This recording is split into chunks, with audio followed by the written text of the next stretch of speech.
I'm about to remove my fuel tank so that I can get to my fuel pump. The fuel pump is in the fuel tank, and the only way to get to it is to take out the entire fuel tank. So to start off with, there are some bolts. There's one here, and 3 across the top that have to be removed.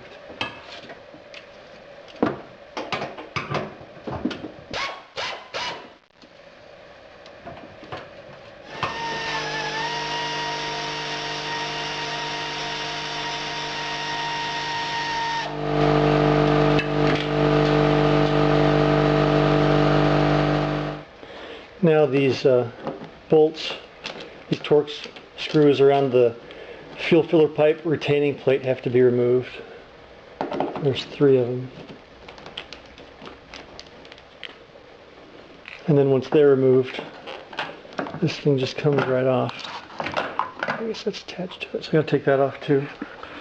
Okay, here in the trunk, this is the back side of the fuel filler, and I've got there's a clip right there and a clip right there. I got to squeeze those together and slide these 2 things off.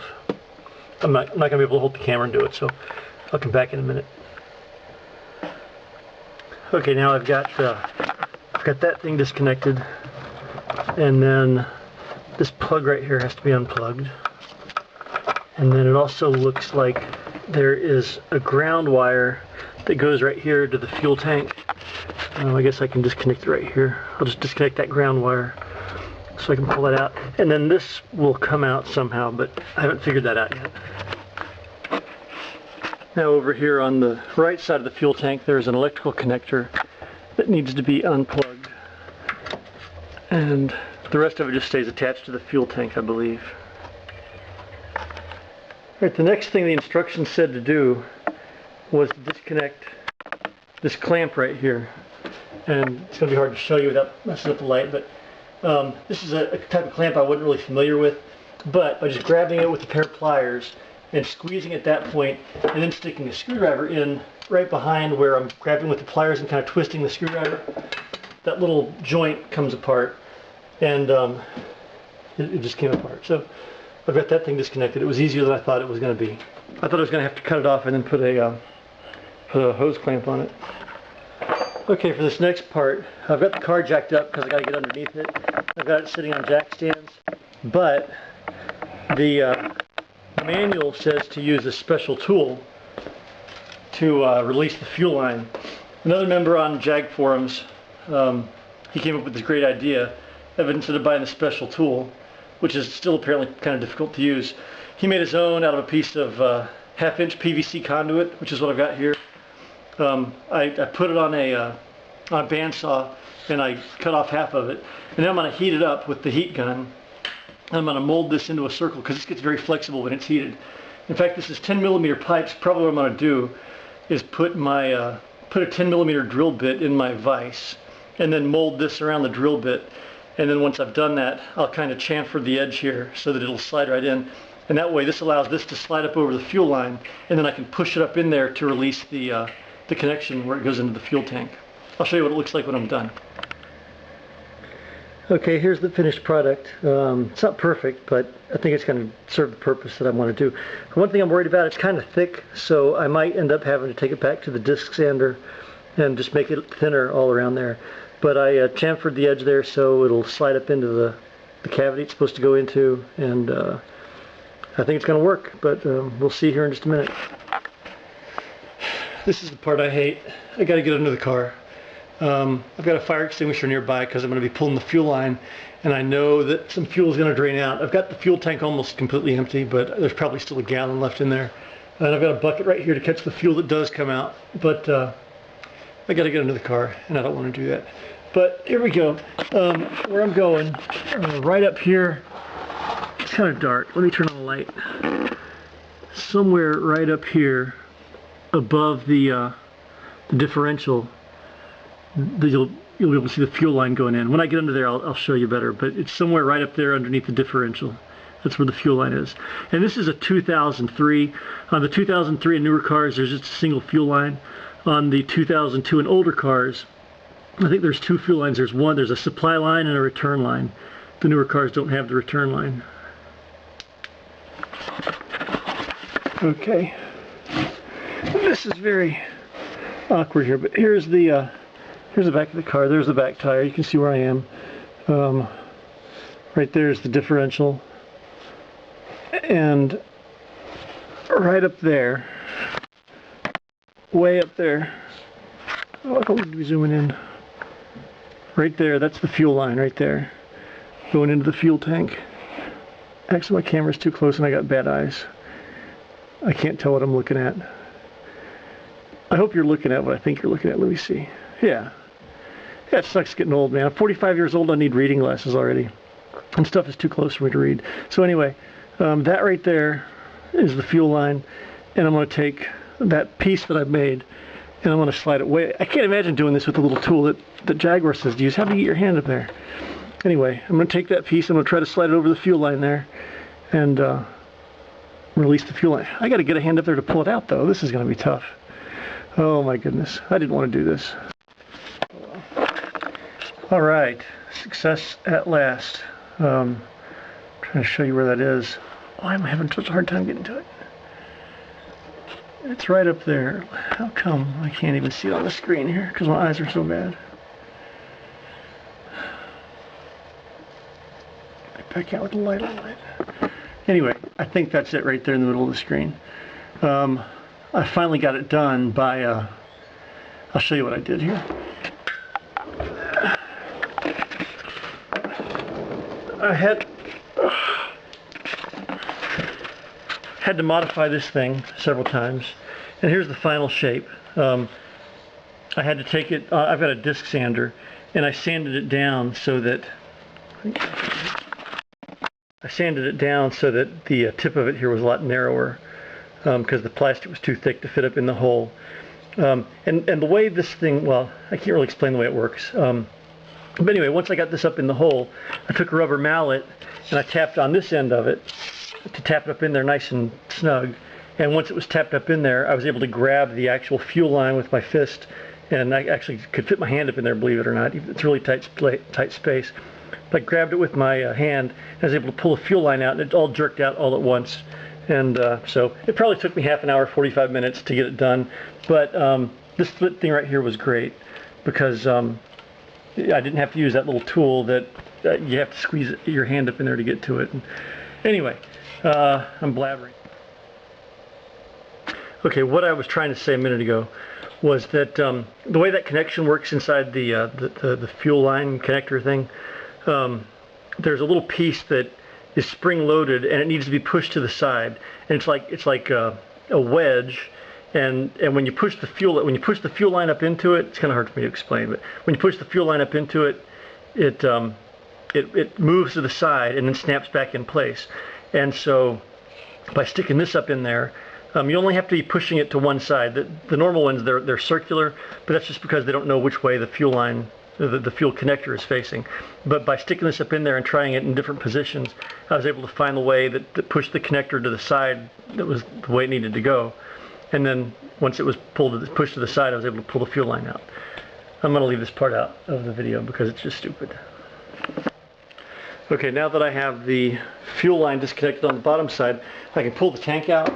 However, I need to take the battery out first because this battery still has 12 volts on it right there, and I don't want to, be arcing anything, especially with the tank full of fuel and stuff. So I'm going to remove the battery, and then by going here to this side, I can start pulling this way, and the tank will swing around this way, and then I can lift the whole thing out. All right, the fuel tank filler here, there's a rubber sleeve that was sitting around it right there like that. I just tucked it back in there, and now that gives enough room for the filler tube to slide that way. And then over here on the inside,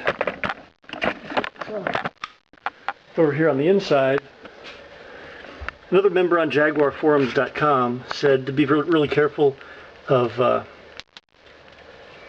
that thing right there. That's the actuator for the fuel cap release, the door.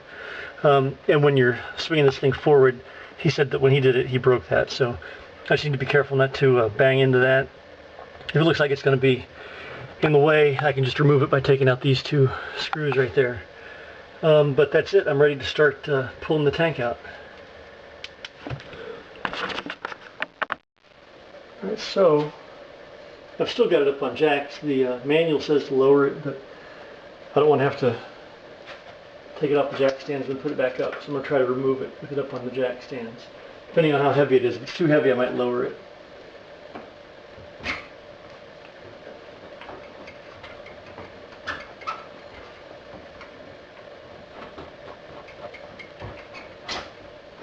I'm going to remove that little thing.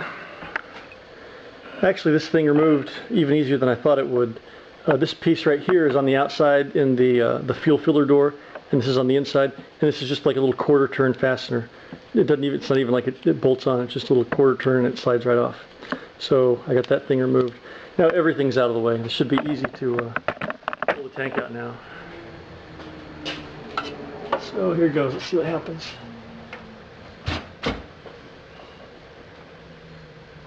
Nothing's in the way up there.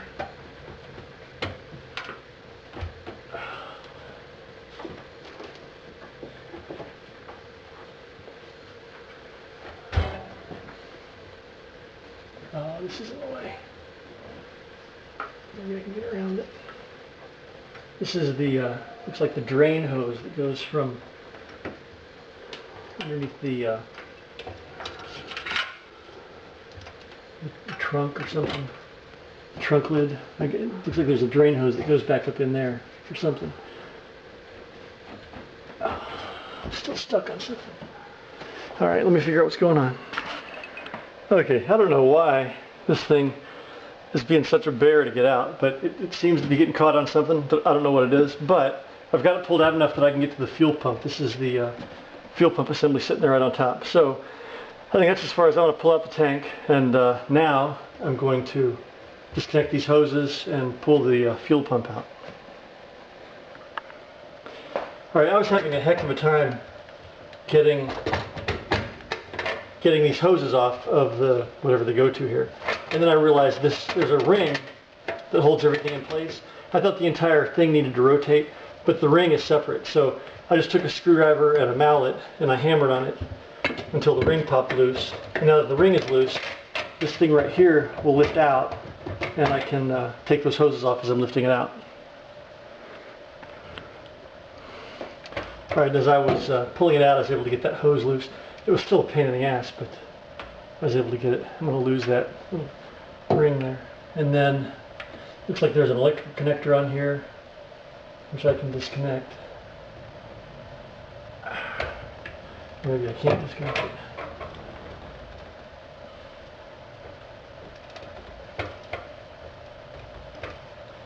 Why is everything harder than it has to be? Okay, so I've got the electrical connector off, and there's the top piece, don't know what it's called.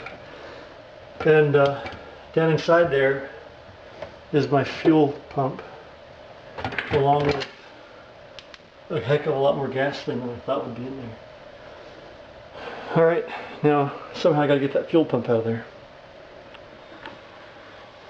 Okay, so I got the fuel pump out, and right away I was able to figure out what's wrong with it.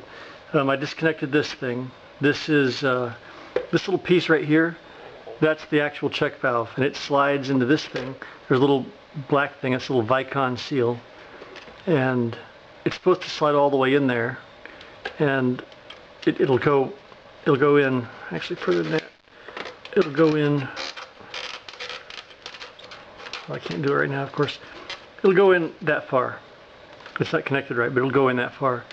And when I pulled it out of the fuel tank, it was actually about, oops, got the O-ring coming off. When I pulled it out of the fuel tank, it was actually about like that right there. There's some little plastic tabs on this piece that are broken off.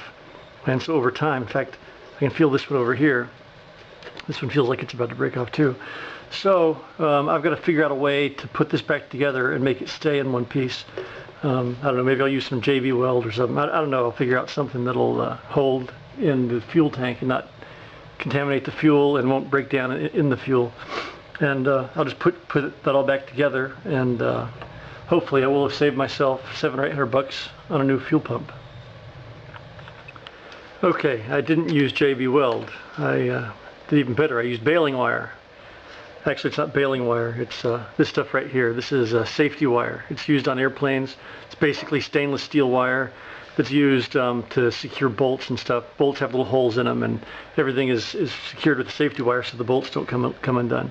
And so what I did here on this, I drilled a little hole in the plastic bit right there, because this thing right there needs to slide all the way in, and it was just being held in place with the little plastic tab on this side and one on the other side. The one on the other side is still good, but the one on this side has come off, or it broke off. So I drilled a hole through there, ran the safety wire through the hole 3 times, brought it down here, twisted it up, and I should be good to go now. I'm going to put this back in the fuel tank and put everything back together and see what happens. Alright, sorry, but I skipped some stuff, mostly because I forgot to run the camera. But it's not a big deal, because if you've gotten this far, you can figure out how to take the fuel pump out. Once you get that little ring off and get the top plate off, there's a couple connectors in there that you disconnect, and you can figure that out. So I've got it all, the fuel pump is out, fuel pump has been fixed, fuel pump is back inside, and now I'm just putting the tank back in place, which means pushing it forward here. And I got to come over here to the side and make sure the filler's lining up. And I'll just strap everything back down, hook up all the connectors, and I'll be done.